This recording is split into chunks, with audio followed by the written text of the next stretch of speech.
Too much computer and too much TV. Too much computer and too much TV. They are screaming from reality and I don't know where I'm going and don't know where I'm from. I'm just stuck in www.com.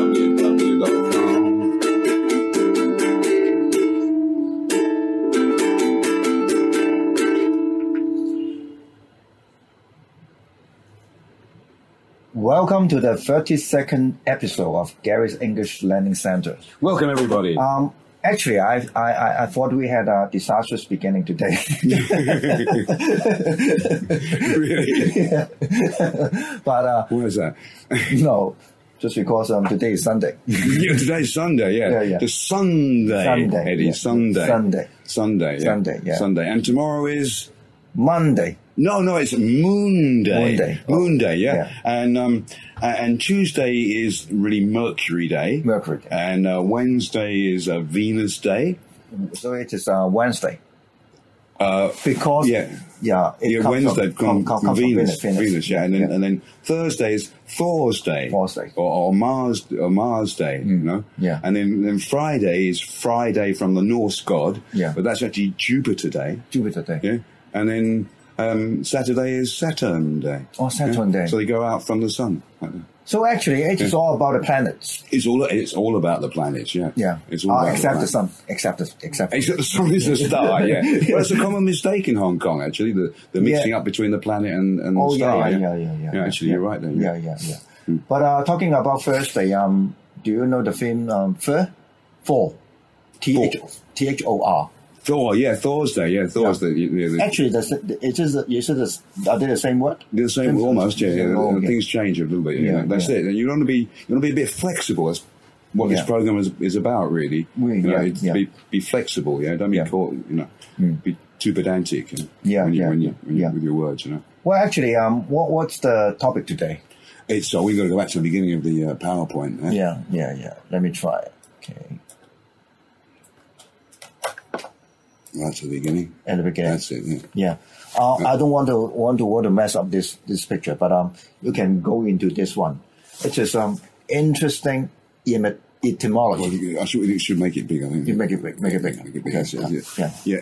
Interesting etymology. Etymology. Mm-hmm. So what is etymology? Etymology is the origin of words. Origin of words. Yeah. But why don't you say interesting origins of words? because we're trying to teach English here. Yeah. Because our job is to teach English. Yeah, our job is to teach English. It sounds better. It sounds better, doesn't it? And it kind of there's some assonance, rhyming there. The two words and the alliteration there, Yeah, actually, all you have to remember is that the word. This word is about word.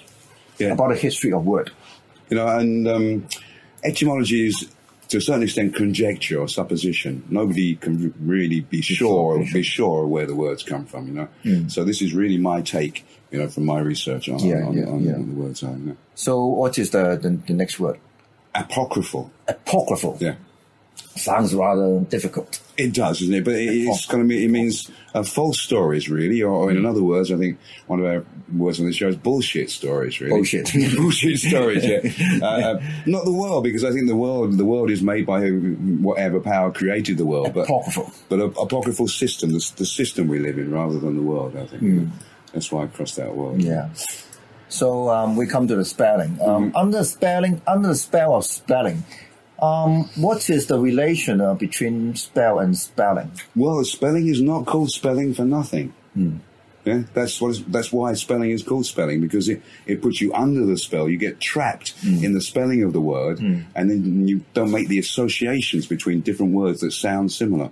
Because in English, the word comes first, the spoken word comes first, and the written word comes second. Yeah, but I suppose a name is a spell.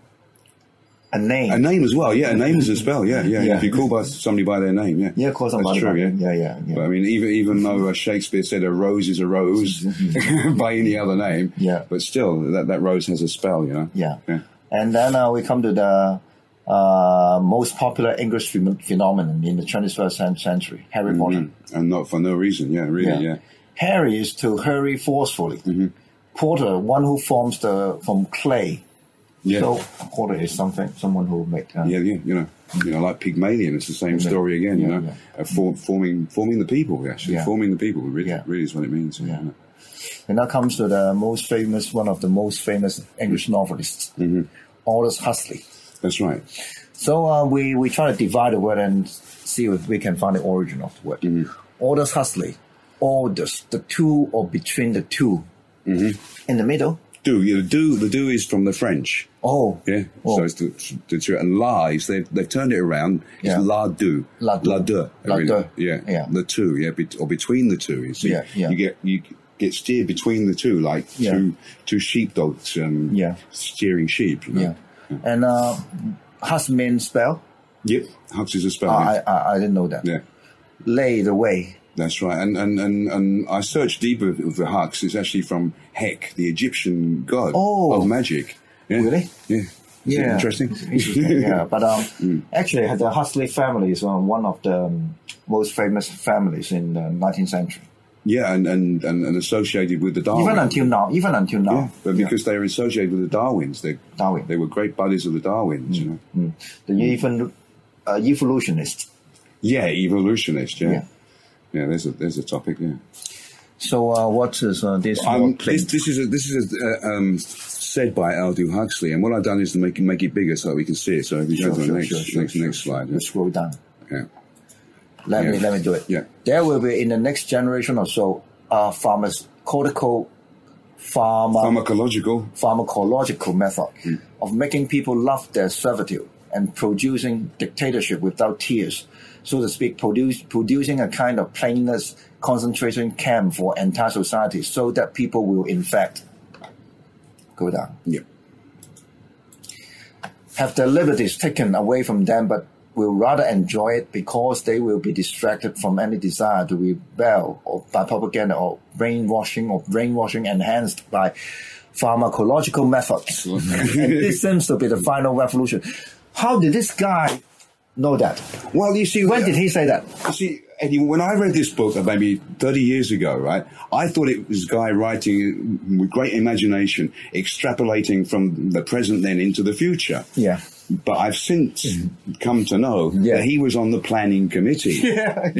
Planning what we're living through now, And it's pretty scary. And when you look around you and you see what's happening and you realize, and you read the book again, you realize. Was this guy a Freemason?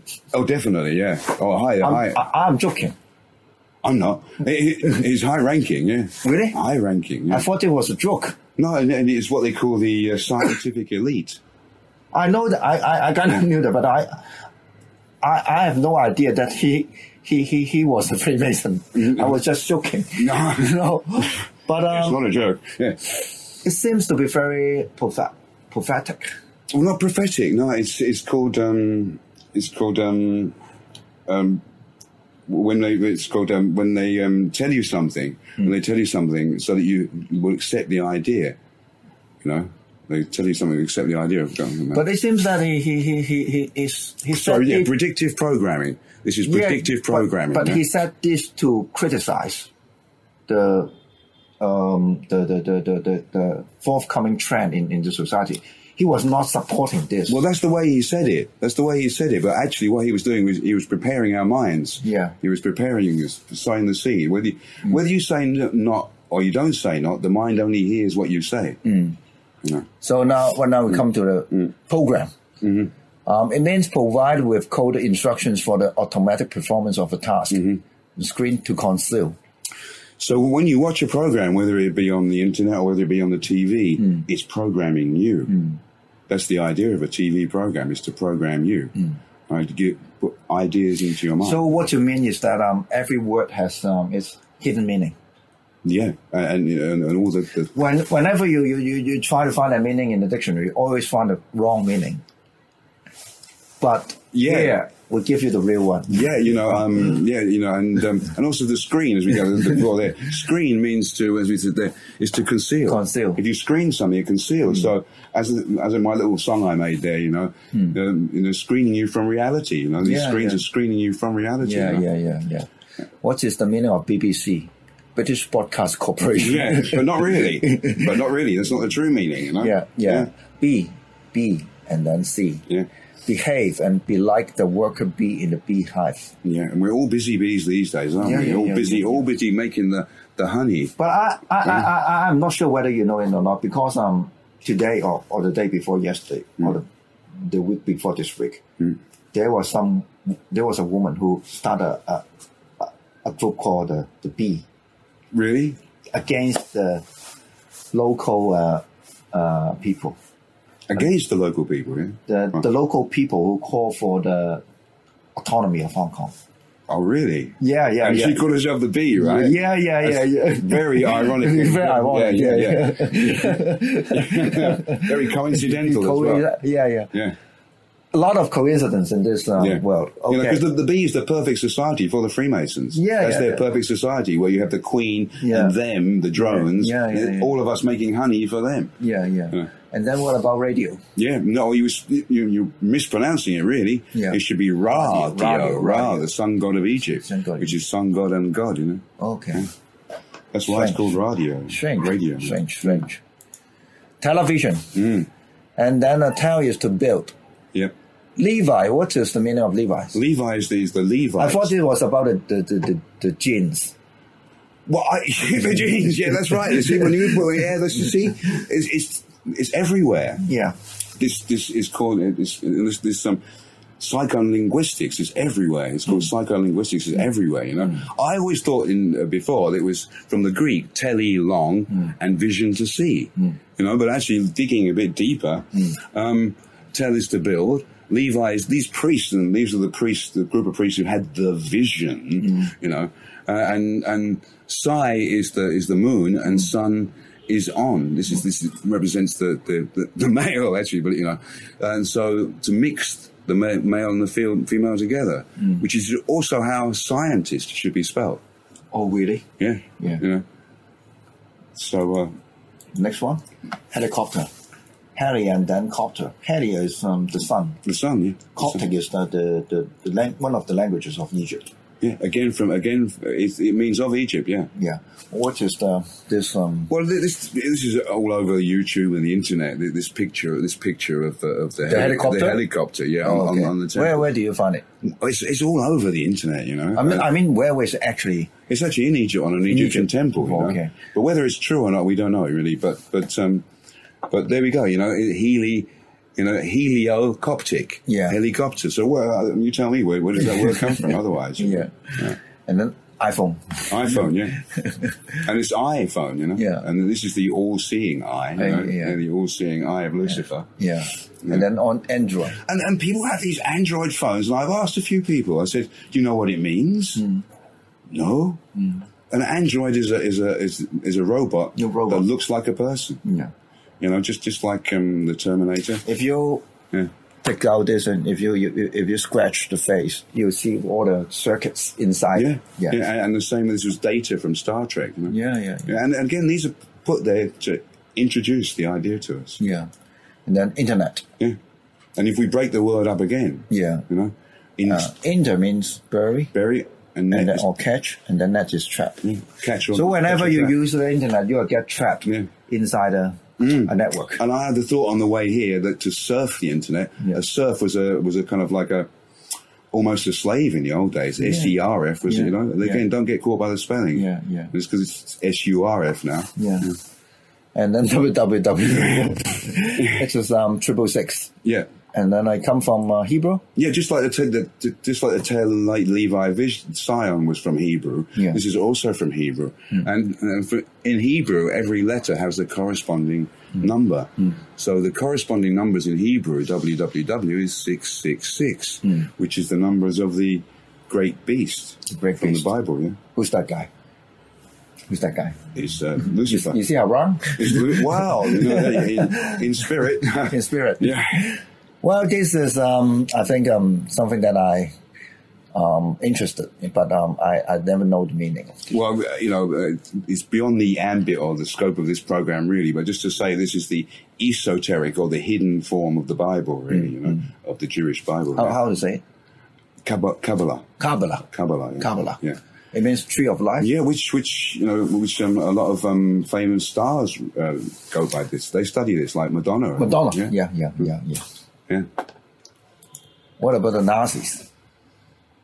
Well, Nazi really is the nascent moon or the crescent moon, the beginning of the moon. You know? But it's also the patriarch of the Jewish people. This is an Armenian patriarch. And Nazi, of course, as we all know, is the German Nazis. But also, this all ties together with NASA. And NSA as well. NSA. And they're all part of the same organization. Oh, really? Yeah. Sounds very horrible. It is. Terrible. It's awful. Google. What has Lady Gaga to do with this Google? Well, because they look down upon us, the powers that be again, the powers that be. But yeah. You missed something. I just watched a video of Queen yesterday. Lady Gaga. Radio Gaga. Yeah. I did think of that, but when you're making these shows, Radio Gugu. You're right, yeah. You are amazing. This guy's amazing. Yeah. Folks, Radio Gugu, Radio Gaga. What is that? That's what we say to babies in the West. The baby? Yeah, that's what we say to babies. We say Gugu Gaga. Oh. Yeah. So when you're talking to your baby and saying you go Google Gaga. Google Gaga, yeah. Oh, okay. Yeah, so they're calling us babies, Yeah. And Gaga also means to be like, out of your head like crazy. Twitter. Yeah. And Twitter's what birds do. Birds. That's another word for bird song. Yeah. So they all got meanings. They've all got hidden meanings. Hidden, yeah. Esoteric. Exoteric. Facebook. Your faith, my thing, is as a book where men may read strange matters. Lady Macbeth to Macbeth, Act 1, Scene 5. In Macbeth, yeah. Yeah, Macbeth. And I read this book when I sat for the university entrance examination. And I studied this at school, in secondary school. Yeah. And, I think that's where it comes from, Remembering it's the same organisation. Facebook. The same organisation gave you Shakespeare. But I have doubt about that. I don't think Mark Zuckerberg will read Shakespeare. Maybe and maybe not. But the people who control Mark Zuckerberg. Oh yeah. Shakespeare. What is that? Yeah, Shakespeare. Giovanni Florio, yeah. Sir Francis Bacon, et al. And all the rest. And all the rest. Yeah. See, that was 1589 to 1605. Yeah. And a lot of people believe now that really it wasn't Shakespeare. It wasn't possible. There was 1,700 new words in the works of Shakespeare. And about 38 different plays, something like that. For one man to impossible. Write, impossible. Impossible. So the team and Giovanni Florio, he came from Italy. Yeah. And his father was a chief Franciscan monk. Yeah. Against Freemasons? And this team also wrote the King James the Bible at the same time. Yeah, which there's 14,000 different words. This is an upgrade of the English language. Yeah. Cervantes and Don Quixote. Yeah. Yeah, Cervantes was the man who wrote. Why do you mention this? Because it's the same. It's the same time. Look at the year. Look. They die on the same day. As well, yeah. Well, I didn't know that, right? Yeah. Shakespeare and Cervantes, they die on the same day. And the thing is that this was also a radical upgrade of the Spanish language at the same time.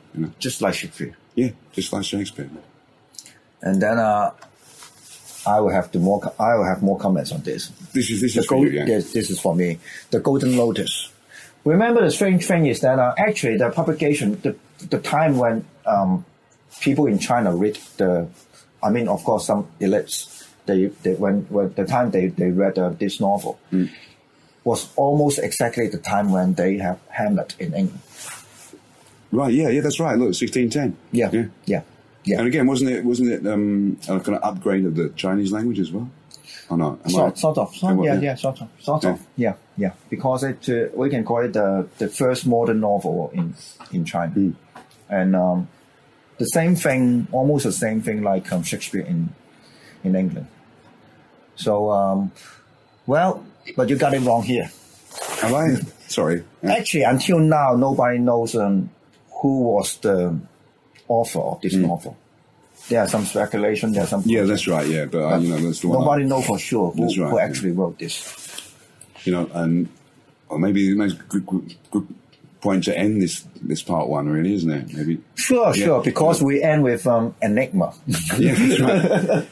and I just as you're on the Chinese thing, it wasn't Confucius said that this world is ruled by symbols. I never heard that. Yeah, but maybe Confucius has said that, but I know. But actually, I think the saying itself is quite insightful. And words are symbols, aren't they? Really? Yeah. So we got a lot of food for thought for you guys today. Yeah, I hope it's opened a few eyes, isn't it? Yeah, open your eyes, open your horizon. Yeah, really. Yeah. And okay, but I don't think too many people will do this kind of program. No. Because some people will call you nuts. yeah, they would. Yeah, yeah, but we don't mind. We don't mind. No, okay. not at all. So see you next time. See you next time. Bye bye.